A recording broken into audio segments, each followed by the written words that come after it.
এটা সবাই এখন জানেন, একটা জল্পনা কল্পনা চলছে যে সামনে স্থানীয় সরকার নির্বাচন, এবং এটাও এর মধ্যে জানা গেছে যে স্থানীয় সরকার নির্বাচন হবে নির্দলীয়ভাবে, মানে কোনো দলীয় প্রতীক থাকবে না। কি সেটা মেয়র নির্বাচন হোক, সিটি কর্পোরেশন নির্বাচন হোক, কিংবা ইউপি নির্বাচন হোক, সকল নির্বাচনেই সকল প্রার্থী থাকবে নির্দলীয় প্রার্থী।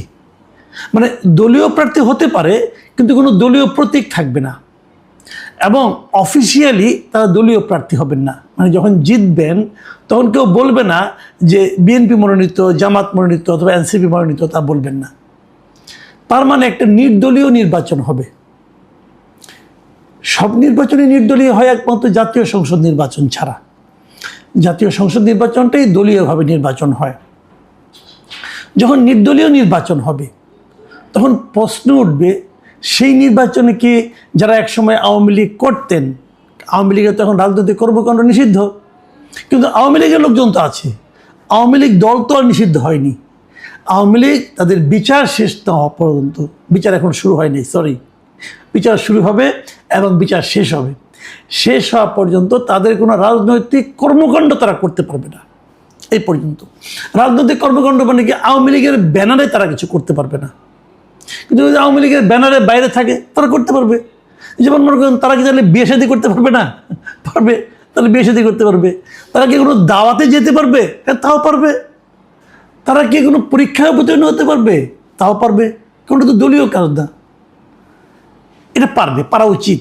এমনকি যে সংগঠন নিষিদ্ধ করা হয়েছে, যেমন ছাত্রলীগ, এটা নিষিদ্ধ করা হয়েছে, কারণ যে ছাত্রলীগ একসময় করতো সে কি কোনো ক্লাসে যেয়ে পরীক্ষা দিতে পারবে না? পারা উচিত। যখন তাকে পারতে দেওয়া না হয় তখন বুঝতে হবে এটা মব হচ্ছে। মব থামানো একটা বৈধ সরকারের দায়িত্বের মধ্যে পড়ে। সরকার যদি না থামাতে পারে দুটো অর্থ হবে। একটা অর্থ হলো সরকার এই মদকে মদত দিচ্ছে, অথবা আরেকটা অর্থ হতে পারে যে সরকার মবকারীদের কাছে অসহায়। এই দুটোর একটা, দুটোর কোনোটাই এই সরকারের জন্য সম্মানজনক নয়। যাই হোক, সেটা অন্য প্রসঙ্গ। প্রসঙ্গ হচ্ছে স্থানীয় নির্বাচন নিয়ে।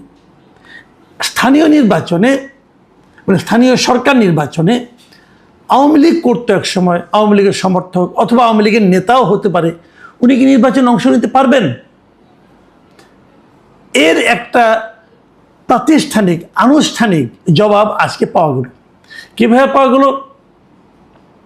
সরকারের তথ্য ও সম্প্রচার বিষয়ক উপদেষ্টা, মানে প্রধানমন্ত্রীর উপদেষ্টা উনি, তথ্য ও সম্প্রচার বিষয়ক উপদেষ্টা জাহেদুর রহমান, ডাক্তার জাহেদুর রহমান। আপনারা ওনাকে সবাই চিনেন, উনি এর আগে এই উপদেষ্টা হওয়ার আগে থেকেই বেশ পরিচিত।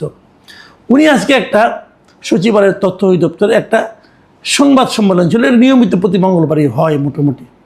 সেই সংবাদ সম্মেলনে একজন সাংবাদিক ওনার কাছে জানতে চান, আমি কি জানতে চান, পত্রিকায় কীভাবে পেয়েছি, প্রথম আলো পত্রিকায়, আমি হুবহু আপনাদের পড়ে শোনাবো যাতে নাকি কোনো রকম শব্দের এদিক ওদিক না হয়।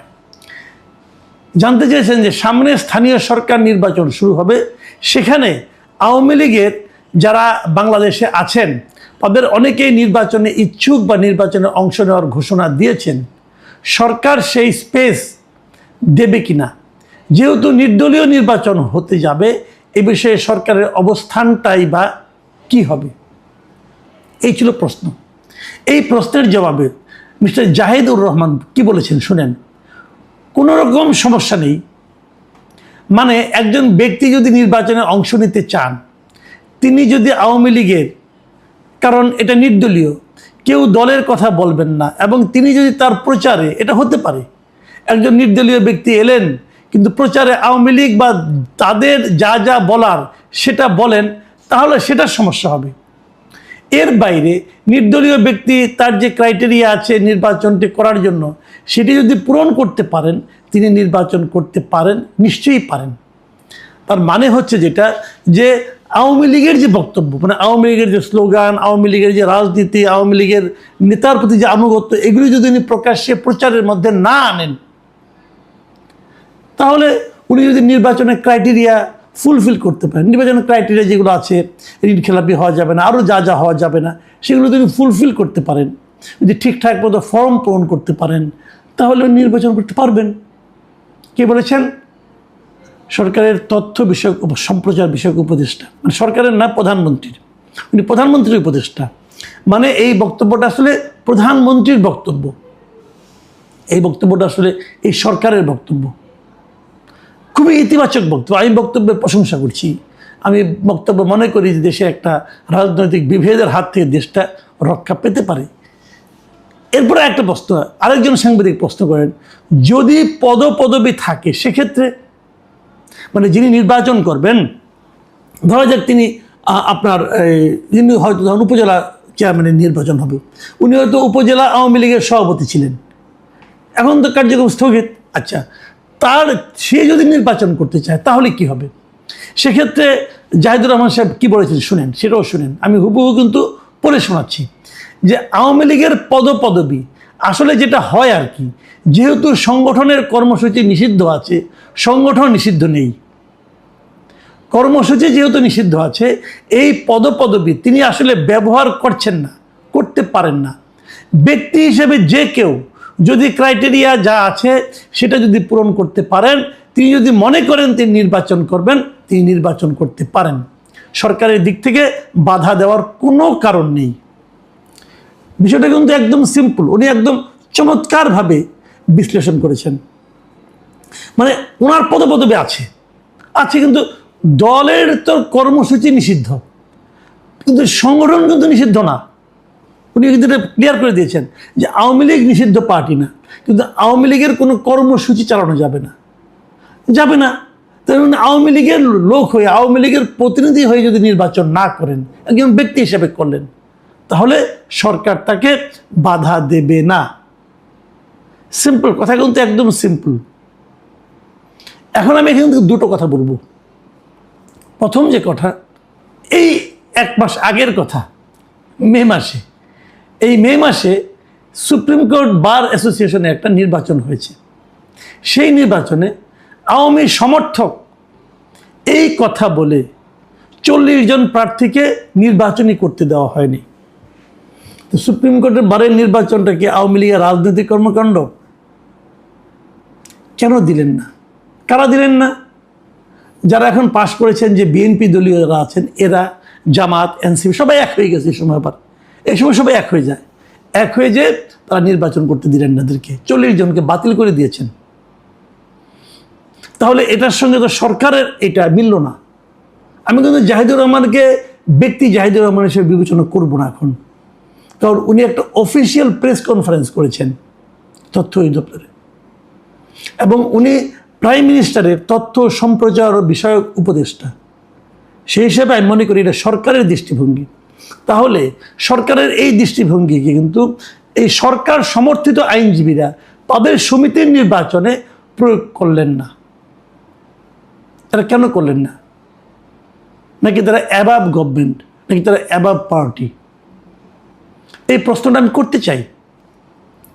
বার কাউন্সিলে যারা নির্বাচিত হয়েছেন বার অ্যাসোসিয়েশন নির্বাচনে, এবং তারা যে সমস্ত বড় বড় আইনজীবী এখানে আছেন, তাদের কাছেও আমার এই প্রশ্নটা থাকলো। তাই এই প্রশ্নের জবাবটা দয়া করে আপনারা দেন। আপনারা কি বিএনপির চেয়ে বড় বিএনপি, নাকি নিজেদের প্রভাব প্রতিপত্তি বিস্তারের জন্য বিএনপি? দেখেন, এই সমস্ত লোক যারা নাকি দলের চেয়েও বড় দল হয়ে যায়, যারা নাকি দলের ক্ষমতাকে নিজেদের পেশাগত সুবিধা লাভের জন্য প্রয়োগ করে, ব্যবহার করে, তাদের কারণেই দল ডুবে। তাহলে সুপ্রিম কোর্ট বারের এই নেতারা, ওনারা কি বিএনপিকে ডুবানোর দায়িত্ব নিয়েছেন? বিএনপির প্রতি সাধারণ, ওনারা নির্বাচন করতে দেন নাই, কিন্তু এই জিনিস সারা দেশের মানুষ দেখেছে। বদনামটা কিন্তু আপনাদের হয় না, বদনামটা বিএনপির হয়েছে, বদনামটা তারেক রহমানের হয়েছে। আপনারা তারেক রহমানকে সারা দেশের মানুষের কাছে বিব্রত করেছেন। কেন করেছেন? সেই জবাবটা আমাকে দেওয়ার দরকার, যদি দিতে না পারেন না দিন, দলের নেতার কাছে দিয়ে, তারেক রহমানের কাছে জবাবটা দিয়েন আপনারা ভাই। দ্বিতীয় কথা, সেটা হলো আমরা কিন্তু সরকারের যে দল এবং সরকার, এই দুটোর মনোভাবটা কিন্তু জানতে পারলাম আগামী নির্বাচনে, মানে আপনার স্থানীয় সরকার নির্বাচনটা কেমন হবে সেই ব্যাপারে। পাশাপাশি জানতে পারলাম যে আওয়ামী লীগের যে সমস্ত নেতাকর্মী এই দেশে আছেন, তাদের প্রতি সরকারের মনোভাবটা কী হবে সেটাও আমরা জানতে পারলাম। আমার বিবেচনায় এটা খুবই ইতিবাচক একটা মনোভাব। আমি আবারও বলি, কেউ যদি মনে করেন যে আমি আওয়ামী লীগকে পুনর্বাসন করার চেষ্টা করছি, তাহলে আপনারা ভুল করবেন। আমি কোনো দলকে পুনর্বাসন করার দায়িত্ব নিইনি, পাশাপাশি কোনো দলকে নিষিদ্ধ করার দায়িত্ব আমি নিইনি। আমি একজন সাংবাদিক হিসাবে, এদেশের একজন নাগরিক হিসাবে আমার অবস্থানটা এবং আমার চিন্তাটা আপনাদের সঙ্গে শেয়ার করছি। আমি ফ্রম দ্য ভেরি বিগিনিং, প্রথম দিন থেকে আমি বলে আসছি যে একটা রাজনৈতিক আদর্শকে একটা প্রশাসনিক অর্ডার দিয়ে বন্ধ করে রাখা যায় না। যারা চেষ্টা করেছে, অনেকেই চেষ্টা করেছে, কেউ বন্ধ করে রাখতে পারেনি, বরঞ্চ সেটা আরও শক্তিশালী হয়ে চলে এসেছে। জামাতে ইসলামকে কিন্তু দেশের স্বাধীনতার পর প্রথম যে সরকার ছিল তারা কিন্তু নিষিদ্ধ করে দিয়েছিল, পারেনি। জামাত কিন্তু আবার এই দেশে বৈধ রাজনৈতিক দল হিসেবে তাদের কর্মকাণ্ড পরিচালনা করেছে। আওয়ামী লীগও নিষিদ্ধ করেছিল, সেটাও পারেনি। জামাত আরও শক্তিশালী হয়ে আসছে। সকল রাজনৈতিক দলের ব্যাপারে এটাই প্রযোজ্য। জামাত তো একটা ছোট দল ছিল, সেটাই দেখেন কত বড় হয়ে গেছে এখন। আওয়ামী লীগ আরও অনেক বড় দল। আওয়ামী লীগের নেতা কর্মী সমর্থক সারা দেশে আছে। ওটাকে যে বন্ধ করার চেষ্টা করবে সেই কিন্তু এই দলটাকে প্রকারান্তরের উপকার করবে। এখন যেটা হচ্ছে দেখেন, যতটা সরব আওয়ামী লীগের নিষিদ্ধ করার ক্ষেত্রে এনসিপি অথবা জামাত, ততটা কিন্তু বিএনপি না। এর কারণ হলো বিএনপি জানে যদি আওয়ামী লীগ ব্যাক করে ক্ষতিটা জামাত এনসিপির যতটা না হবে তার চেয়ে বেশি বিএনপির হবে। হয়তো বিএনপিকে ক্ষমতা থেকে নামতে হবে, কিন্তু বিএনপি তো সেই জিনিস নিতে চায় না।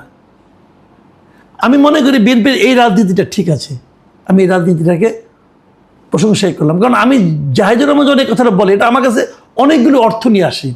কারণ এই জাহিদুর রহমান কিন্তু ব্যক্তিগতভাবে আওয়ামী লীগকে কোনো রাজনৈতিক দলই মনে করেন না। উনি বহুবার বলেছেন আওয়ামী লীগকে একটা মাফিয়া গোষ্ঠী। তো সেই জাহিদুর রহমান যেমন এই কথাটা বলেছেন যে ওনারা ইলেকশন করতে পারবেন, দল না কিন্তু, দলের কোনো ব্যাপার না, ওনারা ব্যক্তিগতভাবে করতে পারবেন, তখন আমি মনে করি এটা সরকারের চিন্তা এবং দৃষ্টিভঙ্গির একটা বড় পরিবর্তনের প্রকাশ এখানে ঘটেছে। এবং আমি এটাও মনে করি যে এই দেশে ভালো কিছু করতে হলে সকল রাজনৈতিক দলকে নিয়ে আসতে হবে। সবাই আসবে, কিন্তু পরস্পরের প্রতি বিষোদ্গার চলবে না, অশ্লীল বাক্য ব্যয় চলবে না, কিন্তু সবাই যার যার রাজনীতিটা করবে। জনগণ যাকে বেছে নেয় তারাই ক্ষমতায় থাকবে, তারাই বিরোধী দল হবে, তারাই সংসদে যাবে।